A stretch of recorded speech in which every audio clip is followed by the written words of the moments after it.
Сайн байцгаана уу сонсогчдоо. Та бүхэндээ энэ өдрийн мэндийг хүргэе. Та бүхэндээ би энэ удаа маш сонирхолтой хэргийг хүргэхээр бэлтгэлээ. Хэрэг маань жаахан урт болсон учраас урдын нэмээд сонсоорой.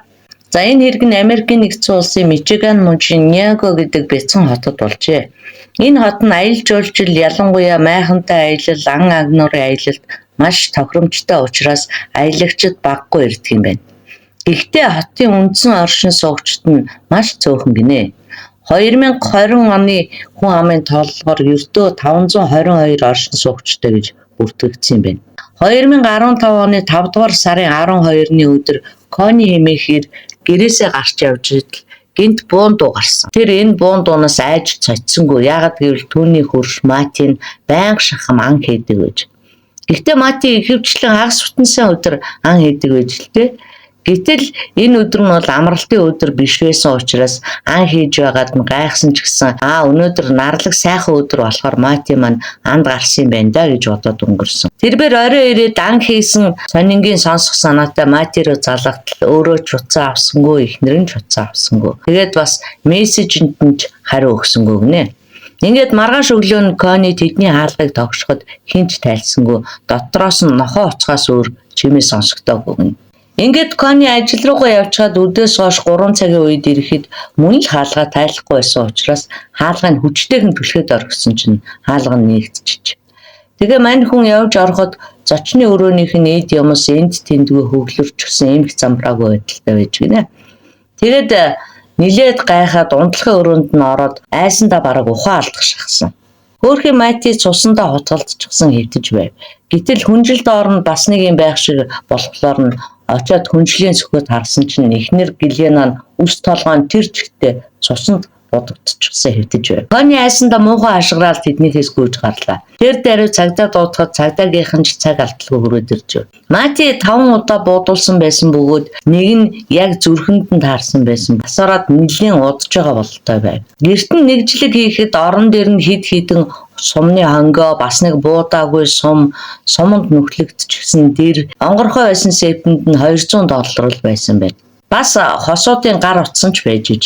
5 удаа буудуулсан Мати аль хэдийн өгчихсэн байв. Харин эхнэр Гэлена нь толгойдоо 2 удаа буудуулсан байсан бөгөөд мэдээж толгойдоо буудуулчихсан хүнийг амьд байна гэх ямар ч найдвар байхгүй. Ингээд хөөрхий золгүй эхнэр нөхөр хоёрын цогцыг түргэний машинд ачижээтэл эхнэр Гэлена нь гинт нүдэ нээгээд ухаан ороод босох гэж байдгаараа тэмцэж эхэлсэн бөгөөд эмнэлгийн ажилтнууд руу би босмоор байна гэж байдгаараа хашгирч эхэлсэн. Өвчсөн гэж бодож исэн хүн гинт ухаан орж дүүрж барахгүй орилж хашгиран сэтгэл хөдлөл гаргасанд нь тэнд байсан хүмүүс маш их гайхаж бас баярлсан гинэ. Ингээд цагдаа нар юун түрүүнд амьд байгаа хүнийг нь аваргаар түргэн тусламжийн төв рүү явууллаа. Хэргийн газрын анхны дүгнэлтээр тэд гадны халдлагад өртсөн бай гэж дүгнэв. Магадгүй гэртэн дээр мийх гэж орж ирсэн байх гэдэг таамаглал гаргасан. Мати Гэлена хоёрын тухай яриа. Мати Гэлена хоёрын хувьд энэхүү гэрлэлт нь бол хин хинийх нь 2 дахь гэрлэлт байжээ. Гэлээ ихтэй тэд энэ бяцхан хотдоо төрж өсөж бага наснаасаа найзалж тоглож өссөн хүүхдүүд юм байна. Оровч гарвч хамт байж өсөж томорсон хойноч бие биетэй хайр сэтгэлтэй байжээ. Мати багасаа л ан хийх дуртай байсан болохоор түүнийг анд явж ирээд ангаа янзалж байхад нь Гэлена түүний хажууд чимээг үхэн харж зогсох дуртай байсан гинэ. Хаач явсан хизээний л хамт явдаг байж. Гэтэл юунаас ч болсон юм анхны хайр нь бүтлгүүтэж тэр хоёр салжээ. Гэсэн ч тэдний хин бүтлгүүтсэн анхны хайрандаа харамсаж явдаг байлаа. Гэлена уурлаж гомдсондоо Боб хэмээх залуутай гэрлэж 2 хүүхэдтэй болсон. Үүний дараа Мати ч бас Кристина Гиллер гэдэг бүсгүйтэй учирч удалгүй бас л гэрлэж 3 хүүхэдтэй боллоо. Гэрэлсэн ч гэсэн Мати ан хийх, загас барих хоббиноос салаагүй. Ан хийх, загас барих нь зүгээр л нэг хобби байгаа зогсохгүй хамаг цаг заваа зарцуулаад ямар ч ажил хийдгүй өөрөө ч ажил хийх бас их дургүй байсан гинэ. 3 хүүхэдтэй тэгсэн мөртлөө нэг нь ажил хийхгүй болохоор амьдрахад нэлээд хүнд болсон учраас эхнэр Гэлер нь түүнийг ажил хийгээч хэмээн ятгаж сүүлдээ бүр аргаа ядаад ажил хийгээд өгөөч дээ гэж бүр гуйдаг болсон байна. Тиймээс Мати эхнэрийнхээ үгэнд дуулууртай хандаж ашгүй нэг ажил олж хийжээ. Ингэж нэг амьдрал нь тэгшрээд ирж итэл нэг өдөр Мати ажилласаа тараад машин унаад гэрлүүгээ явж исэн чинь өөдөөс нь нэг ачааны машин асар хурдтай давхин ирэв. Мати хэдийгээр бараг нүүрэн дээр нь тулаад ирсэн машинаас булдах гэсэн боловч самбаачлах цай олдсонгүй. Ингээд хоёр машин өөд өдөөсөө мөргөлдөн Мати маш хүнд гэртлээ. Хаалганд орох үеэр зүрхэн зогсох шахсан ч амьд үлдэв. Харамсалтай нь тэр ой санамжаа алджээ. Өөрийнхөө эхнэр болон 3 хүүхдийг ч найднахаа болсон. Ингээд хөөрхөн амтын эцэстээ арга буюу эхнэрээсээ салсан байна. Гэхдээ Мати эхнэрээсээ салахдаа маш хариуцлагатай хандаж амьдарч байсан байшингаа эхнэртээ үлдээгээд 3 хүүхдээ өөрөө аваад Ниаго руугаа буцсан байдаг. Машины ослын даатгалаас авсан мөнгөн дээрээ банкнаас зээл аваад байшинтай болцгоосон.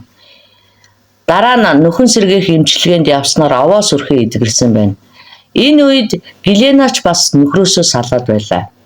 Тэрбээр Матигийн хүнд гэмтсэнийг сонсоод дотроо маш их өрөвдөж байнга эргэж тойрч асардаг байв. Ингэж Матид тусалж асарч тойлсоор байгаад нэг л мэдхэд тэдний дундх мартагдсан хайр нь дахин сэргэж харилцаагаа шинжлэх боломжтой болсноор тэр хоёр эвлэрсэн байна. Гэвч үүнээс хэдэн жилийн дараа автомашины ослоос болсон гэмтэл нь дахин сэтэрч Матигийн нүднийх нь хараа муудаж 3 хүүхдээ харж хандах нь битээл бараг өөрийнхөө эд эрхтнийг харахад хэцүү болсон. Ингээд арга буюу хүүхдүүдийнхээ ээж Келитэй холбогдсон. Хуучин эхнэртэйгээ холбогдсонд нь Гэленач түүнийг буруутгаж бас салж явсангүй. Ингээд Мати хүүхдүүдээ ээж рүү явуулжээ. Гэлена ажилласаа гарч Матиг асарч халамжлах болсон байна. Гэлена ажилласаа гарснаар энэ хоёр хүн төрд найдаж амьдрахаас өөр аргагүй болсон. Матигийн хөдөлмөрийн чадвараа алдсны $1100, Гэленагийн өвчтөе хүн асарсны урамшуулал $3153-аас өөр орлогогүй. Гэвч энэ нь тэр хоёрт бараг л хангалттай байв. Гэхдээ энэ мөнгөний ихэнх тал нь Матигийн эм тарианд зарцуулагддаг байлаа. Үүний хажуугаар Гэлена бас антидепрессантыг удаан хугацаагаар хэрэглэдэг байсан. Антидепрессант нь депрессийн эсрэг юм байсан бөгөөд асаргааны хүнтэй удаан хугацаанд зуралцсанаас болсон юм уу маш их стресс, депресстэй болсон юм байна л да. Үүнээс гадна тэр бас архаг бронхиттэй байсан учраас бронхитын эмийг байнга уудаг байлаа. Зардал нь ч бас бага биш. Гэхдээ тэр хоёр бие биеэ дэмжиж амар тайван амьдардаг байв. Гэленагийн эцэг эхэн охин нь өвчтөе хүн асарч байгаад нь таагүй ханддаг байсан бөгөөд үлдсэн амьдралаа өвчтөе зовлонтой хүн сахиж өнгөрөөхийн оронд бидний хажууд ирж эцэг эхийг асарч байвал яасан хэмээн үгэлдэг байлаа. Гэвч Гэлена тэдний үгэнд орсонгүй. Тэрбээр Матигийн дэргэд үлдэхээр эцснэр барахгүй зөвхөн Матиг асардаг хамтран амьдрагч нь байхыг ч бас өссөнгүй. Насан туршдаа амьдарч түүнийг халамжилж өөрийнхөө бүхэл амьдралыг түүнд зориулахыг хүссэн учраас түүнтэй гэрлэх саналтай байгаагаа хэлэхэд Мати ч зөвшөөрч тэр хоёр гэрэлсэн байна. Ингэж нэг юм Матигийн зүрх сэтгэл сая нэг бүрэн бүтэн болжээ. Хэргийг мөрдөх явцад Гэленагийн ах цагдаа нарт бас нэгэн сэжүүр гаргаж өгсөн байна. Тэр хоёр хэдийгээр халамжийн мөнгө авдаг ч гэсэн би бас тэдний амьдрал санаа зовдөг болохоор тэдэнд туслах зорилгоор баггүй мөнгө өгсөн гэж хэлсэн байна. Үүнийг нь сонсоод цагдаа нар магадгүй Мати Гэлена хоёр хар тамхины 8-ачдтай орооцолдож тэдэнтэй маргалцснаас болж амиа алдсан байж болзошгүй хэмээн таамагласан байна. Ослоос болж Матигийн бүх бие нь маш ихээр янгинан өвддөг байсан учраас хүчтэй өвчин амдаах эмүүдийг хэрэгэлдэг болсон байсан. Түүний уудаг эмүүд нь оксидиан опиат зэргийг агуулсан байдаг бөгөөд эдгээр эмүүдийг нь нүдэж нунтаглаад хамраараа татах буюу усанд найруулад тарих юм бол хар тамхи татсантай ойролцоо хэмжээний мансуурал таашаалыг өгдөг учраас тэдгээр эмийг орлуулагч болгон хэрэгэлдэг. Тийм учраас Мати Гэлена хоёр уг эмнээсээ илүүчлэн хар тамхины 8-ачдад зарж түүнээсээ хууль бус орлого олдог байсан байх. Энэхүү хууль бус 8-аасаа болоод хар тамхины 8-ачдтай ам зөрж маргалцснаасаа нөгөөдүүл нь тэднийг алах гэж шийдсэн байх хэмээн цагдаа нар сэжиглэж эхэлсэн байна. Нэг эмэгтэй цагдаагийн газар руу залгасан. Энэхүү утасны дуудлага нь уг хэрэгт бараг л уран зүгнэл оруулсан гинэ. Франк гэгч тэр эмэгтэй хэлэхдээ та нар энэ хэрэгт маш хайхрамжгүй хандж байна. Матигийн зочны өрөөний буудан доогуур харах хэрэгтэй. Тэнд хүн амины алгын зэвсэг байж магадгүй. Мати Гэлена хоёр хоёулаа баруун гараараа юм хийдэг. Хоёулаа баруун гартай. Тийм учраас тэдний баруун гарыг нь сайн анхаараарай гэж хэлсэн байна. Франк гэдэг үсгүй орон нутгата зүүн бэлэгтэн гэж яригддаг байсан болохоор энэ мэдээллээ би сүнстэй харилцаж оюун санааныхаа хүчийг ашигласнаар энэхүү мэдээллийг олж авсан гэж цагдаа нарт мэдэгдсэн байна. Мэдээж цагдаа нар бол зүүн бэлэгтний үгэнд итгээгүй л дээ. Хэрвээ зүүн бэлэгтнүүд хэргийг илрүүлчихдэг байсан бол мөрдөн байцаагчийн хэрэг байхгүй нь мэдээж штэ. Тэд бол түүний үгийг зүгээр орхисонгүй. Матигийн гэрт дахин нэгжлэг хийхэд үнэхээр л зочны өрөөнийх нь буудан доороос Рогер Маркийн гар буу олдсон. Түүний өгсөн мэдээлэл үндэслэлтэй байсан болохоор цагдаа нар Фрэнийг сэжиглэж эхэлсэн байна. Фрэн бол Матигийн холын үеэл байсан. Тийм болохоор тэдний гэрээр орж гардаг байсан байж таарна. Тэгээд гэрийнх нь хаана юу байгааг мэддэг байсан. Тийм ч болохоор энэ гэмт гэрэгт ямар нэг сэжмээр холбоотой байх гэж бодоод түүнийг судлаад үзэхэд Гэлена Мати хоёртой тэр бүр уулздагчгүй гэр орноор нь зочилдогчгүй болж таарсан. Түүний явсан газрыг нь ч мөн шалгаж үзэхэд бол 100% алиби байсан. Үүнээс үндэслэн Мати Гэлена хоёр хамаатан садандаа очдоггүй уулздаггүй гэдэг нь цагдаа нарт бүр л хачиргалтай санагдсан. Мати Гэлена хоёрын харилцаа өнгөц харахад сайхан харилцаатай байдаг ч гэсэн тэд нар бол хоорондоо жигтэйхэн хэрэлдэж нэгнийгээ байхгүй болтол нь улмаж тэдний хэрүүл нь 5 метрийн зайд байх хөршүүдэд нь хүртэл сонсогддог байсан гинэ. Тэгээ Мати бол маш харамч нарийн. Тийм болохоор байнга байшингаа бүхэлдэн тойруулаад хэрүүл хийдэг байсан. Байшингаа тойруулж хэрүүл хийдэг гэдэг нь одоо тоог их үрж байна, гэрлээ унтраа, цахилгаан эмнэхийн тулд агаар жуулагчаа салга, ядчил баг дээр нь тавь гэж ирээд л манайхаар бол дандаа л юм тулга тойрсон жижиг сажиг хэрүүл хийдэг байсан гинэ. Тэрнээсээ болоод л бөөн дуйлан шууган тарьдаг байсан байна. Матигийн нарийн харамчийг нь мэддэг байсан хөршин ямар сандал нэг удаа тэгж хошгонсон байна л да. Матигийн дорхтой хос оймстой орж болохгүй шүү гэж. Хос оймс өмснийг нь харах юм бол үргэлж хэмнэх гэж байдаг Мати 2 оймс өмслөө гэж уурлана гэж тийм ягт утгаар хэлсэн юм байна л да. Гэлена бол Матиг асрах нь өөрт нь орлого мөнгө авчирдаг гэж боддог байсан. Тэр бас ихэвчлэн дэлгүүр хоршоо явж дуртай ямаа худалдан авч ийхүү зоргоороо мөнгөө үрж байж л амьдралынхаа зовлон зүдгүүр стрессээс ангижирч чадна гэж үздэг байсан болохоор мөнгө үрэх дуртай байсан. Гэхдээ тэр бол төлбөр тооцоогоо хоцроолгүй хийдэг, төлбөр тооцооны асуудал дээр маш хариуцлагатай ханддаг байсан. Матигийн ээж нь гэмт хэрэг үйлдгээс хэдэн сарын өмнө уцаар ярихдаа банкнаас танаа зээлийн хугацааг хэтэрсэн учраас зээлээ төлөх шаардлагатай гэж дамжуулж хэлсэн юм байна. Гэлена бол гэр бүлийнхээ бүх мөнгийг хариуцдаг байсан учраас тэр даруй Мати Гэленагаас асуухад юу ярьж байгаа юм бэ? Цаг тухайд нь байнга мөнгө төлдөг. Банкныхаа андуурсан байлгүй дээ гэж хэлсэн байна. 2015 оны 4-р сард орон нутгийн сонинд тэдний байшингийн хугацаа нь хэтэрсэн тухай мэдээлэл нийтлэгдсэн байсан бөгөөд хэрэг гарсан өдөр буюу 2015 оны 5-р сарын 12-нд Мати Гэлена хоёрын амьдардаг байшинг хугацаа нь хэтэрсэн учраас дуудлага худалдаагаар зарна гэж мэдэгдсэн байна. Тэр хоёр нийтдээ $48,000 өртөө байсан. Сарын ипотекийн төлбөр нь $700 байж л дээ. Ингээд тэр хоёр $700 төлөхөд цаана нэрдөө банкнд нь $182 л үлдсэн байдаг. Ийхүү банкных нь 2 данс улайсан учраас Гэлена уушигныхаа эрентгийн зургийг ч авахулж чадахгүй, тэр ч байтугай антидепрессант имэж авч хүрэхгүй болсон. Хэдийгээр Мати тэр хоёр халамжаас ихээхэн хэмжээний мөнгө авдаг байсан Гэлена мөрөөдө тоглоомд донтогч байсан нууц биш байжээ. Ах トゥ найз нөхөд нөхрөн гээд ойр хавийнхын бүхэл хүмүүс түүний мөрөөдө тоглоом тоглодгийг нь бүгдээрээ мэддэг байсан бөгөөд тэрээр 7 хоногт хэд хэдэн удаа казинод ордог байсан. Гэр бүлээрээ гадуур явах үедээ хүртэл нэг харахтал Гэлена мөрөөдө тоглоомын машин дээр очиж гсэн тоглож байдаг байжээ. 7 хоногт 50-аас $100 тоглодог гэдгийг нь шатхуун төвөөгүүрийн газрын ажилтнууд хүртэл гэрчилж байлаа. Үргэлжил суглааны тасалбар худалдан авдагч 19-т нь хожигдож мөнгө алддаг.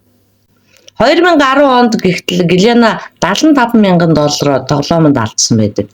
Энийг бол Матигаас маш сайн нуусан бөгөөд энэ хэрэгтэй Матигийн 3 хүүхдийг хулгайд хартаад өнгөрсөн байна.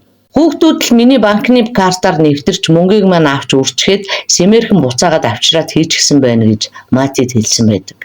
Цагдаа нар Матигийн гэрээс 3 загтал олсон бөгөөд тэдний нэгийг нь Гэлена хуучин нөхөр болон 2 хүүхэдтэй үлдээсэн байв. Загтны өнгө айсыг харахад сэтгэл гутралд орж амиа хорлохыг завдсан хүний гэрээслэл гэж уншигдахаар байсан. Хизээч шийдэж чадхааргүй их хэмжээний өртөө байсан. Тийм ч учраас энэ захиаг бичснийхээ дараа Матийг буутсан байх гэж таамаглаж байлаа. Тэгэхээр зэрэг Гэлена эхлээд захиаг бичээд дараа нь Матийг буудаад тэгээд Матийг бууцсныхаа дараа өөрийгөө буудаад тэгснээ бууга цэвэрлээд тэгээд зочны өрөөний буудан доогуур бууга хийж орхичоод дараа нь унтлагын өрөөндөө орж үхэхээр хөвцөн гэсэн үг. Ингэж бодохоор бол нэг л үнэмшил муутай санагдаж байгаа. Цагдаа нар амьд байсныг нь ч мдээгүй байхад толгоондоо шархацсан Гэлена гинэц ирсэн ч машины ослын дараа Мати ой санамжаа алдсантай адилхан бас л ой санамжаа алдчихсан. Гэленаг сэрэнгүүт нь амийг нь аварсан нь бол сайн хэрэг болсон. Энгийн амьд үлдсэн Гэленаг Матигийн 3 хүүхэд нь харин алуурчин гэж буруутгаж байсан. Гэвч Гэлена би Матиг алаагүй, би түүнийг алахчгүй байсан. Учир нь бол Мати миний хувьд бүх зүйл маань байсан юм гэж хэлж байлаа. Гэленагийн оюун санаа нь сэргэхэд тэрээр байшин барьцаалагдаж хураагдсныг огт мэдээгүй байсан бөгөөд амиа хорлох тухай тэмдэглэл бичснээ ч санахгүй байсан. Тэр үнэхээр ой санамжаа алдсан юм шиг харагдаж байсан ч гэсэн Матигийн гэр бүлийнх нь бол түүний энэ байдалд нь огт итгээгүй. Тэд Гэлена Матиг алсан гэж сэжүүлсээр л байлаа. За энэ хэрэг ингээд ямар ч сэжүүргүй болоод байсан бөгөөд Гэленагийн ухаангүй байхад нь түүний гар утсыг бол цагдаагийнхан хадгалж ирсэн бөгөөд үнэхээр сэжигтэй санагдаж байсан учраас түүний гар утсыг гаргаж ирээд гар утсных нь хайлтын түүгийг гаргаж авсан. Тэгээ 5 дугаар сарын 12-ны өглөө маш эрт Гэлена нөгөөх гэрээс нь олдсон Рогер Маркийн гарбууны веб хуудсанд нь дахин орж алгын зэвсэгтээ бүрэн нийцэх загварыг нь хайж олсон байсан бөгөөд түүний хайсан гарбуу гэрт нь байсан гарбуу хоёр бол хоорондоо он загвар хэмжээгээд бүх зүйлээрээ төгс таарч байлаа. Гэлена үүнийг тайлбарлахдаа би зүгээр л гар утсан дээрээ веб тоглоом тоглох гэж байсан юм аа гэж хэлсэн байдаг. Мати бол ан агнуурын мэрэгчлэн гэхэр хүн байсан болохоор энэ бууг хайсан байж болох юм. Гэхдээ хэн нэг хүн тэр тусмаа анчин хүн гарбуу ашиглахыг хүсэж байгаа бол вебсайтаар нь орж үзснээс илүү албан ёсны худалдаалдаг газар нь өөрөө очиод асуусан дээр үсттэй. Харин зүгээр тоглоом тоглох гэж байгаа бол жинхэнэ гарбууны ашиглалтын зааврыг нь вебсайт руу нь орж шалгах хэрэг байгаа юм. Ингээд бодохоор нэгтлаад байх тусам Гэлена сэжигтэй болж харагддаг. Гисэн хэдий ч амиа оруулсан тэмдэглэл гар утасны шалгалт зэрэг нотлох баримт байлаа ч гэсэн энэ нь бол Гэленаг гин буруутай гэдгийг нь бол шууд нотлож чадахгүй. Урдан байцаалтын явцыг ч гэсэн урагшлуулж чадахгүй л дээ. Бас ямар ч гэрч байхгүй. Гэрт зөвхөн Мати Гэлена хоёр л хоёулахна байсан болохоор хэргийг илрүүлэхэд үнэхээр асуудалтай байлаа. За ингээд энэ үйл явдлаас 1 жилийн дараа сошиал орчинд нэгэн татны бичлэг маш их шууган тарьж хурдан тархсан. Хандалт ч маш их байв. Энэ зүгээр л нэг Бади нэртэй Африкийн саарл тот байсан бөгөөд Матигийн тижээж байсан шувуу юм. Тэр тот маш ухаалаг байсан бөгөөд Матиг нас барсны дараа түүний хуучин эхнэр Келли өвчилж авсан юм байна. Гэртээ авчирснаас хойш 2-7 хоногийн дараанаас л нөгөөх тот ч сони юм ярьж эхэлсэн гинэ. Тэр яриа нь бол маш их хараалын үг, архиралт байснаас гадна яг 2 хүн хэрэлдэж байгаа юм шиг яриануудыг ярьдаг байсан. Үгүй ээ, битгий намайг буудалтаа гэж хашгирч байгаа нь Мати яг нас орохынхаа өмнө сүүлчийн удаа ингэж хэлж байсан юм шиг тийм бачимдсан өнгө аястай байсан гинэ. Бади тот дуу хоолойныхоо өнгөний байрлалыг зүүн баруунаар нь сольж дуу хоолойныхоо шугамыг өөрчилснөөр яг л эрэгтэй эмэгтэй 2 хүн хоорондоо хэрэлдэж байгаа юм шиг нэг өсөндөө Мати Гэлена хоёрыг дуурайдаг байлаа. Энэ нь үнэхээр хаширгалтай санагдаж байсан тул Келли үүнийг нь түүний ярьж байгаа хэвээр нь утсан дээр бичиж аваад интернетэд байршуулсан тэр байсан юм. Бичлэгийг үзсэн бүх хүмүүс л гэмтлийн дараах стрессийн синдромтой болсон байна гэж үзэж маш их өрөвдсөн сэтгэлдлүүд бичсэн байлаа. Уг алдлага нь тотны сэтгэл зүйд маш их тод гэмтлийг учруулсан байна гэж үзэж байв. Уг хэрэг гарахаас өмнө Гэлена бүх зүйлээ алдчихсан байсан учраас тэр өдөр эм худалдаж авах ч мөнгөгүй байсан. Тийм учраас Матигийн өвчин номдох эмнээс авч зараад мөнгө олсон бөгөөд тэр мөнгөөрөө эмийн сангаас өөрийнхөө уудаг боронхитийн эмийг худалдаж авахар төлөвлөж байсан. Толгойд нь бол удахгүй дуудлага худалдаанд орох байшин нь бодогдоод байсан учраас авах гэж байсан эмээ түр хойшлуулад шүд зуужгаад шууд казиноор алхсан. Мэдээж тэр хичнээн хичээсэн ч гэсэн дахиад л мөнгө алдсан нь ойлгомжтой. Ингээд ямар ч мөнгөгүй болсон Гэлена гэртээ ирж нөхөртөө хамаг үннээ нүглээ намжлах гэсэн боловч үүнээс болж гэрт нь дахиад л бөө хэрүүл болж шууган дэгдсэн. Ингэж байшингаа хүртэл алдах гэж байгаа нь Гэленагийн хувьд бол анхны тохиолдол биш юм. Тэр урд нь өөрийнхөө унж явсан машинаа хүртэл мөрөөдө тоглоомд алдсан байдаг. Гэхдээ бол тэр хизээж өөрийнхөө энэ буруутай үйлдэлд харамсдаггүй, гэмшдэггүй тийм хүн байсан. Уурлаж бухимдсан Гэленагийн толгойд нэг юм орж ирсэн нь буу байсан. Тэрбээр Сепиг онгойлгон бууг гаргаж аваад түүнийхээ дараа салсан нөхөр болон 2 хүүхэдтэй загтал үлдээгээд тэгээд бууг хэрхэн хэрэглэх талаар дэлгэрэнгүй хайлт хийж эхэлсэн байдаг. Үүнийхээ дараа унтаж байсан нөхрөө 5 удаа буутсан.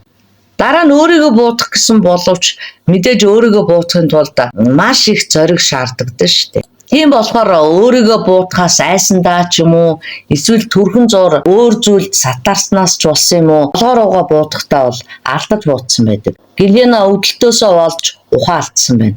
Хэсэг ухаан алдсныхаа дараа зүгтахыг хүсэж байсан ч өвдөлтнөөсөө болоод зүгтаж чадаагүй. Гэрт ч гэсэн учраас хичнээн зүгтаад ч хол явж чадахгүй нь ойлгомжтой. Тэр чигээрээ бүдчсээр байгаад галтгооныхоо өрөөнд орж буугаа цэвэрлээд зочны өрөөнийхөө доторхыг хулгайч дээрэмчид халдсан мэт харагдуулахын тулд эвдэж боснуулж хамаг хүчээ шавхсан.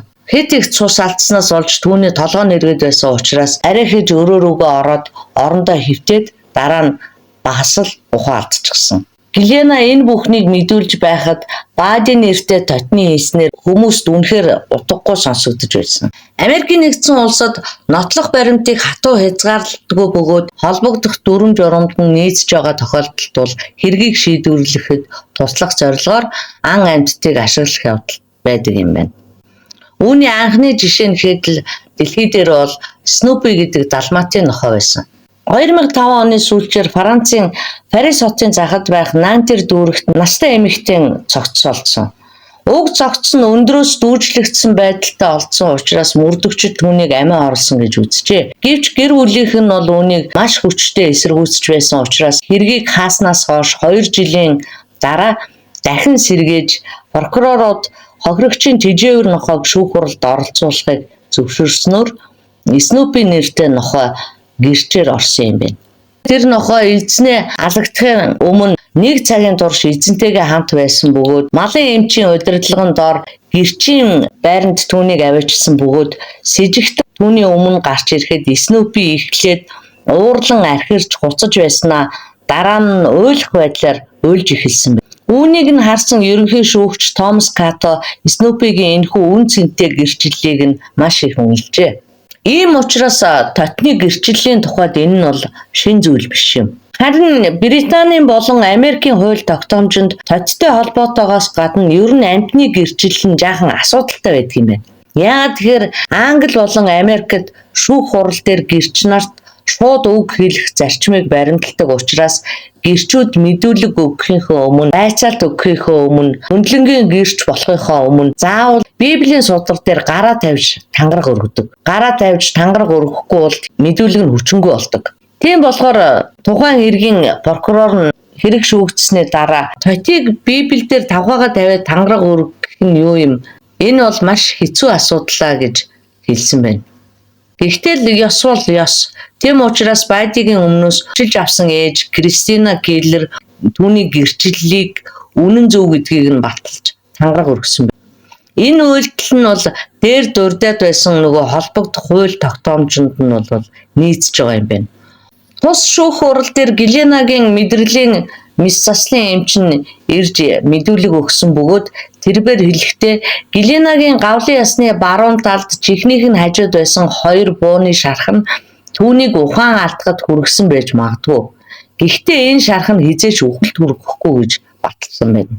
Гэмт хэргийн анхны гэрч болох хөрш Кони ч гэсэн мөн мэдүүлэг өгсөн бөгөөд тэрээр хэлэхдээ би цагдаа дуудах гэж яваад буцаад ирэхэд Геленагийн толгойн байрчил өөрчлөгдсөн бололтой байсан. Гэвч тэр үед би маш их айж сандарснаасаа болоод би л буруу харчихсан юм байлгүй дээ гэж өөрийгөө буруутхан бодож байсан гэж хэлсэн байна. Хэдийгээр буун дээрх гарын хээг нь сайтар цэвэрлсэн байсан боловч бууны гар дээр үлдсэн хүний арьсны жижиг хэсгүүдийг гаргаж авч чадсан бөгөөд ДНХ-ийн шинжилгээ хийхэд тэрхүү арьсны хаг нь Геленагийнх мөн гэдэг нь батлагдсан байдаг. Мөн олдсон 3 загтал дээрх бичгийн хэв нь бас л Геленагийн бичгийн хэвтэй 100% таарч байгааг тодорхойлсон бөгөөд энийг бол дуурайлгаж хийх ямар ч боломж байхгүй. Шүүгч Геленагийн гар утасны хайлт болон дэрэн дээр гарсан бүхэнд нь үндэслэн санаатай аллах гэдгийг нь тогтоож чадсан. Rogergan Manufacturing компани веб хуудас руу яах гэж орсон зорилгыг нь Геленагаас асуусан ч гэсэн тодорхой хариулт хэлээгүй. Гэлээтгэл гэсэн нотлох баримтуудыг харахад бол санаатай гэдэг нь батлагдаж байсан. Учир нь тэрхүү Roger маркийн гар бууны сум нь хойноос угсарч гардаггүй. Зөвхөн нэг удаагийн үйлдэлээр нэг л сум гардаг. Уг буугаар буудахын тулд буудах болгондоо бууны арын хэсэгт байх алхахыг нь хуруугаараа хойш нь татаж цэнгэлдэг юм байна. Матигийн биеийн хэсэгт нь бол 5 удаагийн бууны шарах байсан. Эхний 2 удаагийн буудалтаар дэр нь нэвт буудагдсан байсан бөгөөд Гелена үүний дараа Матигийн толгойн доороос дэрийг нь сугалж аваад цааш нь үргэлжлүүлж буудсан.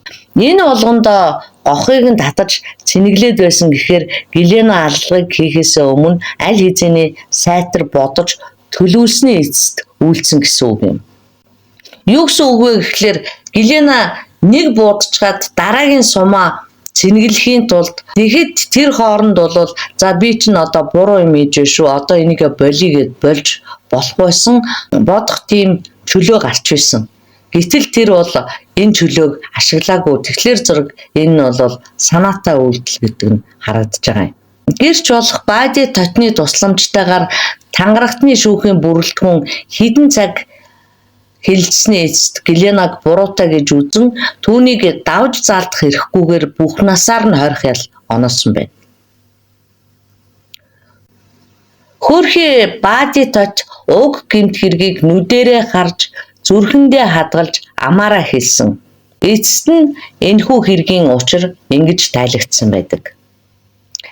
Зарим нэг хүмүүс гэмт хэрэг болсноос хойш 1 жилийн дараа үүнийг гаргаж ирж байгаа нь зориудаар зохион байгуулсан хэрэг гэж үзэж байсан боловч олон нийтийн ихэнх нь хэрв бади тот байгаагүй байсан бол бүхэл бүтэн хүн амны хэрэг чимээгүй дарагдаад хаагдаад өнгөрөх байсан хэмээн үзэж байлаа.